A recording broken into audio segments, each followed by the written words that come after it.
நீங்க எப்பவுமே மகிழ்ச்சியா இருக்க 7 வழி. 1. மகிழ்ச்சி அப்படிங்கிறது நீங்க விரும்புவதை பெறுவது அல்ல. உங்களுக்கு கிடைச்ச உங்ககிட்ட இருக்கிற எல்லாத்தையும் முழுசா அனுபவிக்கிறதா மகிழ்ச்சி. ஏன்னா எப்பவுமே நம்ம கிட்ட இல்லாத விஷயங்களை தான் தேடி ஓடிக்கிட்டே இருப்போமே தவிர இருக்கிறத அனுபவிக்கிறதே கிடையாது. உதாரணத்துக்கு இன்னைக்கு காலையில நான் தோசை சாப்பிடணும்னு ஆசைப்படுறேன். ஆனா எனக்கு பழைய சோறு தான் கிடைக்குது. இப்ப அந்த தோசையை நினைச்சுக்கிட்டே நான் கிடைக்கலையே அப்படின்னு அந்த பழைய சோறை சாப்பிட்டேன்னா அந்த பழைய சோறு எனக்கு நரகமா தெரியும். அதனால மகிழ்ச்சியா இருக்க முடியாது. அதுவே அந்த பழைய சோறை ரசிக்க ஆரம்பிச்சிட்டோம்னா அதோட எதை சேர்த்துக்கலாம்? ஒரு சின்ன வெங்காயம் போட்டுக்கலாமா, இல்ல மோர் ஊத்திக்கலாமா, ஒரு கருவாடு தொட்டுக்கிட்டு சாப்பிட்டா நல்லா இருக்குமா, இல்ல மோர் மிளகா வச்சுக்கலாமா, ஏதோ ஒண்ணு. அதை நம்ம ரசிக்க ஆரம்பிச்சிட்டோம்னா அந்த பழைய சோறு இப்போ சொர்க்கமா இருக்கும். அதை சாப்பிடுறது நமக்கு மகிழ்ச்சியா இருக்கும். நம்ம எப்பவுமே கையில இருக்கிறத அனுபவிக்காம எப்பவுமே இப்படிதான் மிஸ் பண்ணிடுறோம். எப்படின்னா நம்ம ஊர் பக்கத்துல இருக்கிற கோயிலையோ அல்லது ஏதாவது சுற்றுலா தலத்தையோ அதுக்கு மத்த ஊர்ல இருந்து எல்லாரும் வந்து பார்த்துட்டு போவாங்க. ஆனா நமக்கு அது பக்கத்திலே இருக்கிறதுனால பெருசா தெரியாது. நமக்கு கிட்டக்க இருக்கிற கையில இருக்கிற விஷயம் என்னைக்குமே நமக்கு பெருசா தெரிஞ்சது இல்ல. என்ன பண்றது? இந்த கை நல்லா இருக்கு அப்படிங்கறதே இது அடிபட்டு செயல்படாம போறப்பதானே நம்மளால உணர முடியுது அது எவ்வளவு உபயோகமா நமக்கு இருந்துச்சு அப்படின்னு. உங்ககிட்ட இருக்கிற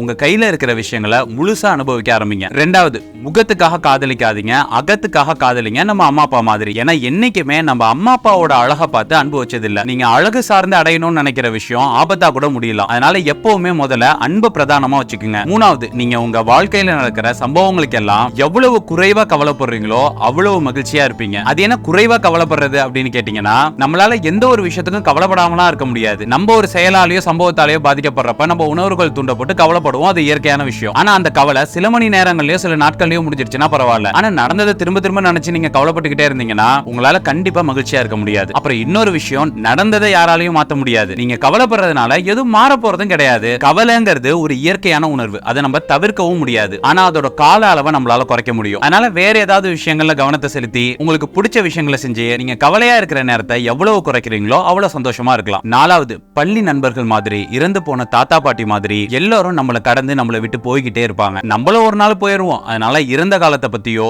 இறந்தவங்களை பத்தியோ அல்லது நம்ம வாழ்க்கையில கடந்து போன காதலை பத்தியோ கசப்பான சம்பவங்களை பத்தியோ இறக்க போற நாம இறந்த காலத்திலே வாழாம கடந்ததை மறந்து நடந்ததை மறந்து நிகழ்காலத்துல வாழ்றது சந்தோஷத்தை கொடுக்கும். நாம இங்க புரிஞ்சுக்க வேண்டிய முக்கியமான விஷயம் ஒண்ணு இருக்கு. நம்ம நடந்ததை நினைச்சு இறந்த காலத்துல இருந்தாலும் சந்தோஷமா இருக்க முடியாது. நடக்க போறதை நினைச்சு எதிர்காலத்துல இருந்தாலும் சந்தோஷமா இருக்க முடியாது. அதுக்குன்னு எதிர்காலத்தை பத்தி நினைக்க கூடாது அப்படின்னு இல்ல. நம்ம எதிர்காலத்தை பத்தின திட்டங்கள் நம்ம கிட்ட இருக்கணும். எதை நோக்கி போறோம் அப்படிங்கிற தெளிவு இருக்கணும். ஆனா எதிர்காலத்தை நினைச்சு பயம் இருக்க கூடாது. அது உங்களை நிகழ்காலத்துல சந்தோஷமா இருக்க விடாது. அதனால உங்களுடைய பாஸ்ட பத்தியோ ஃபியூச்சரை பத்தியோ ரொம்ப யோசிக்காம பிரசன்ட்ல சந்தோஷமா இருங்க. 5வது, நல்லா புரிஞ்சுக்கங்க. நீங்க உங்களுடைய நெகட்டிவான சூழ்நிலையில கூட உங்களால முடிஞ்ச வரைக்கும் எவ்வளவு பாசிட்டிவா இருக்கீங்களோ அவ்வளவு மகிழ்ச்சியா இருப்பீங்க. 6வது, யாரா இருந்தாலும் அளவோட அன்பு வைக்க பழகுங்க. நீங்க எது மேல அதீதமான பற்று வைக்கிறீங்களோ அன்பு வைக்கிறீங்களோ அதனாலதான் உங்களுக்கு துன்பம் வரும். எதுவுமே அளவோட இருக்கும் போது உங்களால சமாளிக்க முடியும். ஆனா அளவுக்கு மீறி போறப்ப அது உங்களால கையாள முடியாது. அது நம்மள காயப்படுத்தி கவலைப்பட வச்சிரும். அதனால அதீத அன்போ நம்பிக்கையோ யார் மேலயும் வைக்காம அளவோட இருங்க. அது உங்க மகிழ்ச்சியை கெடுக்காம இருக்கும். 7வது, இடம் மாறுதல். நீங்க மகிழ்ச்சியா இருக்கணும்னா அப்போ கவலையை மறக்கணும். நீங்க இருக்கிற அதே இடத்துல ஒரே இடத்துல இருக்கும்போது